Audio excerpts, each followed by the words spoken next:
Hello साक्ष। Hello. मेरा नाम मयंक प्रताप सिसोदिया है और आज मैं यहाँ आपसे पूरी ऑनेस्टी और दिल से बात करने के लिए आया हूँ। मैं यूपी के एक छोटे से शहर धामपुर से हूँ। मैंने किसी बड़े प्रीमियम इंस्टीट्यूट से डिग्री तो नहीं ली है, लेकिन एक चीज़ जो मुझे अच्छे से पता है कि कस्टमर को क्या चाहिए, और वो है ईमानदारी। यही ईमानदारी मेरी और मेरे बिजनेस की नींव है। मैं एक कृषि प्रधान परिवार से आता हूँ, जहाँ पर यह माना जाता है कि आप इस धरती से जितना लेते हैं उतना वापस भी करो। मगर आज हमारे घर में इस्तेमाल होने वाले प्रोडक्ट जैसे डिश वॉश, फ्लोर क्लीनर, यहाँ तक कि टॉयलेट पेपर और रैपिंग पेपर के साथ हमें मिलती है एक प्लास्टिक की बोतल या प्लास्टिक की packaging free free free. Sacks, मुझे आपको यह बताने की जरूरत तो नहीं है कि प्लास्टिक हमारे लिए कितना खतरनाक है। इसी प्लास्टिक की समस्या का समाधान लेके हम आए हैं द ऑनेस्ट होम कंपनी, जहां हम बनाते हैं रोजमर्रा में इस्तेमाल होने वाले क्लीनिंग प्रोडक्ट्स और पेपर प्रोडक्ट्स बिल्कुल प्लास्टिक फ्री। हम सस्टेनेबिलिटी और इको फ्रेंडली के नाम पर लोगों को चूना नहीं लगाते। ऑनेस्ट होम कंपनी के सारे प्रोडक्ट्स कॉम्पिटिटिव प्राइस पर मार्केट पर मिलते हैं। हमने ना ही सिर्फ अपने प्रोडक्ट को सस्टेनेबल बनाया है, बल्कि अपनी कंपनी को भी सस्टेनेबल बनाया है।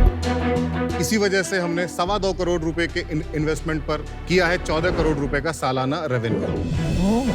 Well done. शाक्स, इस ऑनेस्ट कंपनी को आगे लेके जाने के लिए मेरी आस्क है 1 करोड़ रुपए फॉर 2% ऑफ इक्विटी। क्या आप मेरी ऑनेस्टी में इन्वेस्ट करेंगे? क्या बात है। इंटरेस्टिंग। आपने कहाँ से बताया? आप कौन से गांव से? सर, मैं यूपी के एक छोटा सा शहर है धामपुर। अच्छा, तो आप वहीं बड़े हुए? हाँ जी, मैंने 12वीं तक की एजुकेशन वहीं से की है। और उसके बाद मैंने ग्रेजुएशन किया पंजाब यूनिवर्सिटी से और MBA किया है Jaipuria institute of management Lucknow से। MBA करने के बाद मैंने पहली नौकरी की पार्ले प्रोडक्ट प्राइवेट लिमिटेड में as a territory sales officer. फिर मैंने ज्वाइन की हिंदुस्तान यूनिलीवर में मैंने 7 साल काम किया। 7 साल के रिकॉर्ड टाइम में मैंने 3 प्रमोशन लिए। और उसके बाद मैंने एक आयुर्वेदा स्टार्टअप ज्वाइन किया, कपिवा आयुर्वेदा। वहाँ पे मैंने उनके ऑफलाइन डिस्ट्रीब्यूशन को नॉर्थ इंडिया में फैलाया। 1 साल के अंदर उसको 0 से 1 करोड़ रुपए मंथली रेवेन्यू तक लेके गया। Okay, well done. ओके।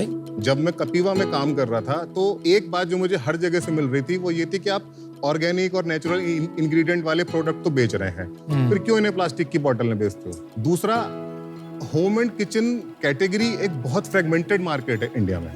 इसको यूनाइट करके कस्टमर को एक ऐसा ब्रांड दें जिसकी क्वालिटी पे वो भरोसा कर सके और दुकान पे जाके मांग सके कि मुझे ऑनेस्ट होम का कोई प्रोडक्ट दे दो।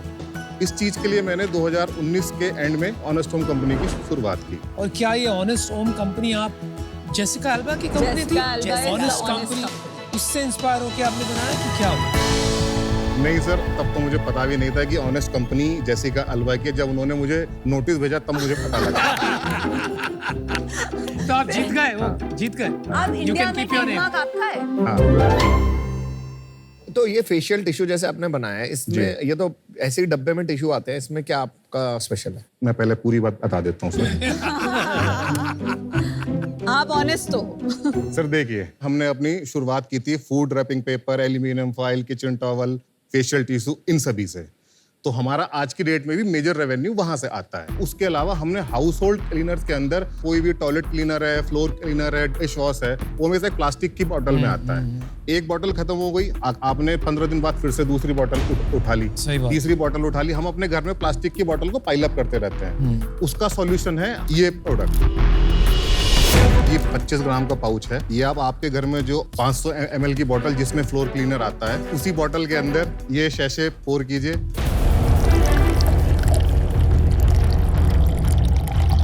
पानी डालिए और आपका फ्लोर क्लीनर तैयार है। 225 रुपए में 1 लीटर किसी भी एक ब्रांड का फ्लोर क्लीनर आता है।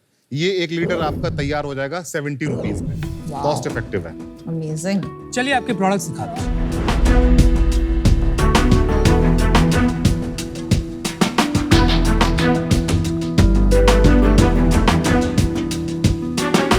पैकेजिंग वगैरह तो अच्छी है भाई, मस्त है। क्लीन एस्थेटिक्स है, वाइब है, अच्छा है। ये जो आपका फ्लोर क्लीनर है जी, वो ऑर्गेनिक है, उसमें केमिकल्स नहीं है? इसमें केमिकल्स हैं। तो फिर ओनली पैकेजिंग प्लास्टिक फ्री कर रहा हूँ मैं। उनका claim is not toxic free, it is plastic. But she's got a point कि आप ऑनेस्ट लिख रहे हो, उससे एक माइंड में ये आता है कि everything Ingredients is are chemical free. But which is good for him ना, उनको फायदा हो रहा है, वो तो क्लेम नहीं कर रहे। आपने ये लिखा है good for you, better for the planet, आपका मुद्दा सही है, but good for you may be not. Sir affordability भी तो चाहिए कस्टमर को। चलो आपने थोड़ा सा ग्रे पैटर्न यूज कर लिया हुआ। आप ऑफलाइन बेच रहे हो या ऑनलाइन, क्योंकि आपका पूरा बैकग्राउंड तो ऑफलाइन का लगा मेरे को। मैंने शुरुआत की थी ऑफलाइन से, हाँ जी। और लास्ट ईयर तक जो मेरा कंट्रीब्यूशन था बिजनेस का वो 55% था ऑफलाइन, 45% था मेरा ऑनलाइन। आज की डेट में जो इस साल के 6 महीने बीते हैं, इसमें से मेरा 40% रेवेन्यू है ऑफलाइन, 24% रेवेन्यू मैं कर रहा हूँ मार्केट प्लेसेस से, 30% मैं कर रहा हूँ अपने क्विक कॉमर्स से। वेरी गुड यार। 6% अपनी साइड से करो। नहीं सर, 6% में जो छोटे छोटे हैं, रेड हो गया, मेवला हो गया, जो छोटे छोटे नंबर है वहां से कर रहा हूं। अपनी साइड से नहीं करते। मेरी वेबसाइट है मगर मैं उससे कोई बिजनेस नहीं करता। तो आप ट्राई नहीं करते हो कि नहीं, मैं ट्राई ही नहीं करता। स्मार्ट। क्यों? सर मेरा एवरेज कस्टमर ऑर्डर वैल्यू है वो 200 रुपए, और मैं अगर सोनीपत में बैठ के ट्रांसपोर्टेशन करूंगा नेशनल लेवल पे 150 रुपए तो कोई लेके चला जाएगा। ठीक मेरे है। पास क्या बचे? आपने सिर्फ ऑफलाइन सेल्स किया था, आपने कैसे इतनी अच्छी पैकेजिंग बनाया, मतलब, और ये ऑनलाइन बिजनेस ग्रो करना, ये सीखा कहाँ से? मैडम जब कोविड आया 6 महीने हम लोग घर में बैठे, उससे पहले मैं महीने के 25 लाख रुपए के रेवेन्यू पे पहुंच गया था। 1100 आउटलेट में मेरी दिल्ली में कवरेज थी। ऑफलाइन धंधा मेरे को पता है किस दुकान पे जाके कहाँ माल बेचना है। बट जब कोविड आया 6 महीने हम नहीं बेच पाए, तो मेरे को ये समझ में आया कि कुछ तो मैं गलत कर रहा हूँ। सिर्फ अभी ऑफलाइन में धंधा बनाने से तो नहीं चलने वाला है, आपको नए ट्रेंड के हिसाब से चलना पड़ेगा। तो मैंने धीरे धीरे ऑनलाइन लिस्टिंग करनी स्टार्ट की, ऑर्डर नहीं आए, फिर अपने कलीग से, दोस्तों से सीखा कि यार तुम किस तरीके से करते हो। उन लोगों ने बताया कि हमने सारे स्टेट्स में अपने जीएसटी रजिस्टर्ड कराए हैं, मैंने भी अपने जीएसटी रजिस्टर्ड कराए। धीरे धीरे सेल्स आनी स्टार्ट हुई। एफएमसीजी के हिसाब से जो सेल साइकिल है ना, वो 25 तारीख से लेके 5 तारीख तक का है। तो 25 से 5 के बीच में हम बहुत लिमिटेड प्राइस रखते थे इनिशियल डेज में। फॉर एग्जाम्पल हमने इनिशियल डेज में फूड रैपिंग पेपर को अपनी कॉस्ट से कम पे बेचा, तो लोगों के घर में गया, प्रोडक्ट की क्वालिटी अच्छी थी, मेरा एक प्रोडक्ट बिकने लगा, उसी के साथ साथ मेरे बाकी के प्रोडक्ट भी बिकने लगे। मेरा अमेजोन पे जो कस्टमर रिपीट रेट है वो 33% है क्वार्टर का। ब्लिंकिट पे एवरेज कस्टमर का रिपीट रेट रहता है 11 से 12%, मेरा है 16%। लास्ट ईयर का हमारा टर्नओवर है 13 करोड़ 80 लाख रुपए। अरे वाह। मेरे पहले साल का रेवेन्यू था 1.82, दूसरे साल का था 2.89, तीसरे साल का था 490, चौथे साल का हुआ 1380, और पिछले महीने का? पिछले महीने का है 1 करोड़ 42 लाख रुपए। बहुत अच्छा। अच्छा काम कर रहा इसमें है। मार्जिन स्ट्रक्चर क्या होता है? ऐसे बना रहे हो? बहुत कमोडिटाइज्ड मार्केट है ये। मैं अगर फूड रैपिंग पेपर की बात करता हूँ, 110 रुपए का हम बिल करते हैं दुकानदार को, 8% का उसको मार्जिन देते हैं, 8% का मेरा लॉजिस्टिक कॉस्ट चला जाता है, 15% हम उसमें ऑफलाइन में विजिबिलिटी में खर्च कर देते हैं। ब्रांडिंग। मेरे पास मोटा मोटी 24% के आसपास बच जाता है। ऑनलाइन की बात करता हूँ फूड रैपिंग पेपर की, 200 रुपए का हम कस्टमर को बेचते हैं, 56 से 60 रुपए के आसपास की मेरी कॉस्ट है, यानी कि 70 से 72% का मेरा इसमें ग्रॉस मार्जिन आता है। 18% इसमें अमेजोन का कमीशन है, 37% इसके अंदर अमेजोन और मेरे डिलीवरी चार्जेस लेके जाता है। मार्केटिंग में करता नहीं, मेरा AMS अकाउंट ही नहीं है। बाकी के जो बचे 14%, 17% वो मेरे पास बचते हैं। 14 करोड़ में आप कह रहे हो, जो आपने 14 करोड़ की जो बात की, उसमें पैसा बनाओगे? हाँ, पैसा बना कितना? सर टोटल हमने 60 लाख के करीब बनाया। तो मतलब 3% से 4% 3 से 4% का धंधा हो। 4% का मार्जिन का बिजनेस है। बट अगर आप स्केल करोगे ना थोड़ा सा, उसमें AMS वगैरह तो डालना पड़ेगा। फिर आपका ये, आपने कुछ सोचा है कि आप ये कंटिन्यू कैसे करोगे प्रॉफिट बनाना? सर मार्केटिंग तो करनी पड़ेगी, मगर मैं अभी उसमें एक स्टेप पीछे अभी इसलिए हूँ क्योंकि मैं अभी कस्टमर की डिमांड कोई पूरी नहीं कर पा रहा हूँ। स्टॉक नहीं था स्टॉक मेरे की पास, प्रॉब्लम है। स्टॉक की नहीं, प्रॉब्लम है। लेकिन आपका वर्किंग कैपिटल कितना रिक्वायर्ड है आपको? करंट स्केल में मेरे को अभी 1 से 1.5 करोड़ का वर्किंग कैपिटल चाहिए। 1 महीने का वर्किंग कैपिटल रहता है आपको, मतलब 1.4 करोड़ की सेल है, 1.4 करोड़ का वर्किंग कैपिटल। मुझे तो समझ नहीं आ रहा, आप इतने ऑनेस्टली सब बातें बता रहे हो, सब सही है, कहीं पे कुछ, मेरे को तो कभी कभी डर लगता है कि जब सब सही होता है तो कहाँ झोल का। सर बहुत सिंपल से प्रोडक्ट है, इसमें झोल करने वाली कोई बात ही नहीं है। नहीं, डेट मिल जाता है मेरे को, बस ये है कि मतलब डेट क्यों नहीं मिला, मैं पूरी बात बताता हूँ। जब कोविड का टाइम था उससे पहले मैं नौकरी कर रहा था, मेरे पास 2 लोन थे, एक मेरे घर का लोन था, एक मेरी गाड़ी का लोन था। मैं कोविड के बाद 3 से 4 महीने तक अपनी कार और घर की EMI मैं नहीं भर पाया, तो मेरे पे वो लगा हुआ है। जो मेरा सिविल स्कोर भी 700 से कुछ ऊपर आ गया, मगर वो जो उस समय DPDs लगे हुए हैं उसकी वजह से जब मैं कोलेटरल फ्री लोन लेने के लिए जाता हूँ, जब वो एंड पॉइंट पे वहां पे आगे देखते हैं तो वो मेरे को लोन देने से मना कर देते हैं। पर आपने बोला आपने 2 करोड़ उठाए है ना? मैंने टोटल इन्वेस्ट किया है 2 करोड़ 25 लाख रुपए अपने बिजनेस में, जिसमें मैंने अपनी खुद की फैक्ट्री भी लगाई है और 1 करोड़ 25 लाख रुपए मेरे खुद के हैं, 1 करोड़ रुपए मेरे 3 दोस्त हैं उनके हैं। वो 1 करोड़ जो दोस्तों से लिए उसके लिए इक्विटी कितनी दिया आपने? टोटल मिला के 80% कंपनी का मैं ओन करता हूँ, 20% मेरे उन 3 दोस्तों के पास। मुझे नहीं लगता है कि ये स्केल कर पाएगा just based on packaging mode, but 14 crores profitable business, fantastic, congratulations. I don't think it's for an investor because exit मिलना मुश्किल है स्केल के बगैर. I'm out for today. Wish you the best. Thank you ma'am. एक बात बताइए मैं जी। और आपने वीसी से बात की रेस करने के लिए? लगभग 80। डन। तो क्या हुआ भाई? पहला फीडबैक आता है कि ये हाईली कॉमोडिटाइज मार्केट है। यस। दूसरा फीडबैक आता है तुम्हें ऑनलाइन में धंधा करना नहीं आता, तुम सेल्स के आदमी हो, ब्रांड कैसे बनाओगे। वो ये कहते हैं कि एक और अपने, आप अभी सिंगल फाउंडर हैं, अच्छा। एक और को फाउंडर लेके आइए जो थोड़े बड़े प्रीमियम इंस्टीट्यूट से हो, उसको थोड़ी मार्केटिंग की ज्यादा वीसी आपको नॉलेज हो। चाहता है कि एक टेम्पलेट में डाल दे और वो टेम्पलेट में अगर आप फिट नहीं होते हो तो उनको लगता है अरे ये कहां से आ गए।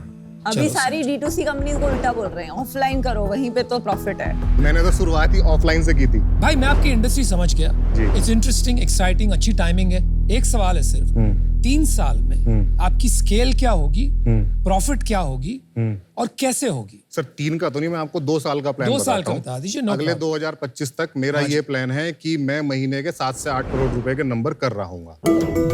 मैं अभी सिर्फ दिल्ली NCR से 60 से 75 लाख रुपए के बीच का नंबर करता हूँ। मैं इसी सेम मॉडल को मैं बेंगलोर में एप्लीकेट करूंगा, मुंबई में एप्लीकेट करूंगा, तीसरा मैं पुणे में करूंगा और चौथा जयपुर और लखनऊ में करूंगा।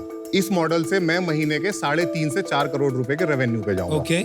और बाकी का जो बचता है उसमें से जो मैं अभी क्विक कॉमर्स में 2 बड़े प्लेटफॉर्म पे नहीं हूँ, ना मैं जेप्टो पे हूँ, ना मैं स्विगी इंस्टामार्ट पे उस हूँ। पे तो पहुंचा सकते हैं। उस पे हम जैसे ही मैं वहां पे जाऊंगा, तो जैसे मैंने ब्लिंकिट में इस साल के शुरुआत में स्टार्ट किया और अभी मैं महीने का 35 लाख रुपए का रेवेन्यू अकेले ब्लिंकिट से कर रहा हूँ। ब्लिंकिट सिर्फ नॉर्थ पार्ट ऑफ इंडिया में स्ट्रांग है, वेस्ट और साउथ में ब्लिंकिट स्ट्रांग नहीं है। ये इतनी मेरी समझ है। ठीक है, आपका बर्न कितना होगा ये टाइम पे, क्योंकि आपके खर्चे बढ़ने वाले हैं, उसके लिए लीडरशिप टीम चाहिए जी फंडिंग कितनी उठाओगे आप और बर्न कितना करोगे पर मंथ?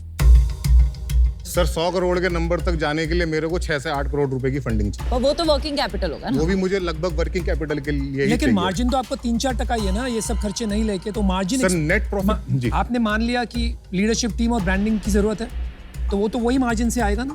तो मार्जिन एक्सपेंशन होना पड़ेगा तभी आएगा। आज मैं एक्सपेंशन नहीं हो सकता इसमें। बता रहा हूँ सर, होगा आपका 3-4% से 6% हो जाएगा, चलो ये मान ली जी। Right, but you are still at a very low level. आप ब्रांडिंग और लीडरशिप टीम कैसे अफोर्ड करोगे, ये नहीं सोचा अभी। चलिए, आपने बड़ा बढ़िया बिजनेस बनाया है, पता नहीं बड़ा ब्रांड बन सकता है कि नहीं, पर आपका अभी तक एग्जीक्यूशन अमेजिंग है, तो उस पे एक बेट लेके ऑफर देते हैं आपको। 1 crore for 4% and 1% royalty on sales जब तक मेरा 1.5 टाइम्स ऑफ इन्वेस्टमेंट नहीं रिकूप हो जाता है। Good offer. Thank you Vinita. बाकी शार्क्स को सुन लीजिए। देखो यार, मैं बंदे पे बैठ लेता हूँ तो आप बहुत ट्रस्टवर्दी लगे मेरे, तो आपकी ऑनेस्ट कंपनी मेरे को उतनी ऑनेस्ट लगी, तो मैं भी आपको एक ऑफर देता हूँ। मैं मैच कर रहा हूँ विनीता का ऑफर, नया ऑफर बनाते ही नहीं। आई will match your offer. Thank you Amit. 80 VCs के रिजेक्शन के बाद ऑलरेडी 2 शार्क्स के ऑफर्स आ गए। मुझे भी 100 से ज्यादा वीसी ने रिजेक्ट किया था। मुझे ऐसे लोग Amazing. बहुत पसंद है जो 80 बार जाके रिजेक्शन खा सकते हैं। अमेजिंग। चाहते क्या हो मेरे दोस्त, रॉयल्टी देना नहीं चाहते हो कि इक्विटी कम देना चाहते हो? इक्विटी थोड़ी कम देना चाहता हूँ। और एक बात याद रखना, आपने 1 करोड़ रुपया रेज किया 20% दे के। सर तब कंपनी स्टार्ट भी नहीं हुई थी, डे 1 से वो लोग मेरे साथ हैं, तो उनका वैल्यू वो अलग है। चलो आपको 1 करोड़ देते हैं for 3%, but royalty at 1% until I make 2x. आप मैच करेंगे sir offer? I will match Anupam's offer. Ma'am आप मतलब I can come with Anupam if he is okay with that. That's cool. So साथ में कर सकते हैं। सर बड़े कंफ्यूजिंग डील्स हैं। जो रीजन विनीता ने बोला आपने इन्वेस्ट करने के लिए +1, जो अमित ने बोला उसमें भी +1, सेम रीजन है। तो मैं आपको एक ऑफर देता हूँ, अनुपम का ऑफर प्लस प्लस 1%। नहीं plus Plus 1 crore. Same offer. आप सारे क्यों नहीं आ सकते? एक ऑफर हो सकता है, मैं कोशिश करता हूँ। 2 करोड़ जी। तो आपकी वर्किंग कैपिटल प्रॉब्लम एड्रेस्ड। आपको कोई और 80 VC रिजेक्ट नहीं करेगा, घुसने नहीं देंगे दरवाजे। Right, 50 lakhs each, 2 crores for 8%। और आपका रॉयल्टी जो हमने कहा वही रखेंगे। जब हमारा 2x हो गया, royalty goes up। That's our offer if they all agree। मैं सोलो जाना चाह रहा हूँ। चलिए उनको सोलो जाने दीजिए, फिर हम 3 जी। आपको वो ऑफर देते हैं आप 6%, रिवाइज कर लो, 1.5 crores। आप 3% पे वो नहीं आएंगे। मयंक थोड़ा दोनों तरफ से सोचो। आपको वैल्यूएशन लगाने की यार जरूरत नहीं है, यू हैव दैट लग्जरी। आपको सिर्फ ये सोचना है कि हमारी इंसेंटिव कैसी बनी रहेगी। अभी चिंदीगिरी करने लगे हम, then we are not going to be part of one team। Simple है, यहाँ पर 3 लोग हैं, यहाँ पर एक जना जिसका अकेले का 1 करोड़ लगा है वो ज्यादा ध्यान देगा। जितने भी मैंने लास्ट सीजन में इन्वेस्ट किए, मैंने सबके साथ बहुत घंटों लगाए हैं। आपको ज्यादा टाइम चाहिए कि ज्यादा ग्रोथ चाहिए? आप कंपनीज को देखो कि किसकी ज्यादा सारी ग्रो कर गई मेरी कंपनी, सारी 3x हमारी भी ग्रो करी है यार। आपका रॉयल्टी वाला भी है। एक काम करते हैं, आपकी इन्होंने 2 करोड़ की रॉयल्टी मांगी, मैं 1.5 करोड़ की कर देता हूँ। 2 मिनट सोच के आ जाओ, अभी आराम हड़बड़ी से हो मत जाओ, कर। प्रेशर मत लो।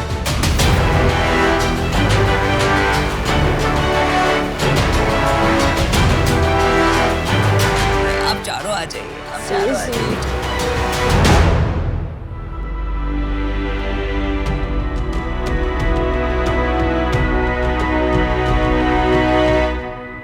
बताइए मयंक जी, क्या डिसाइड किया आपने?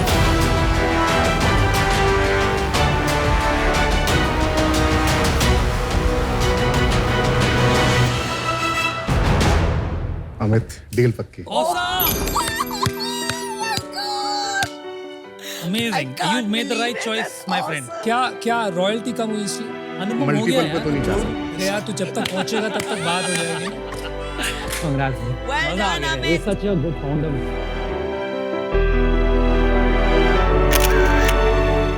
A good one। पैथेटिक।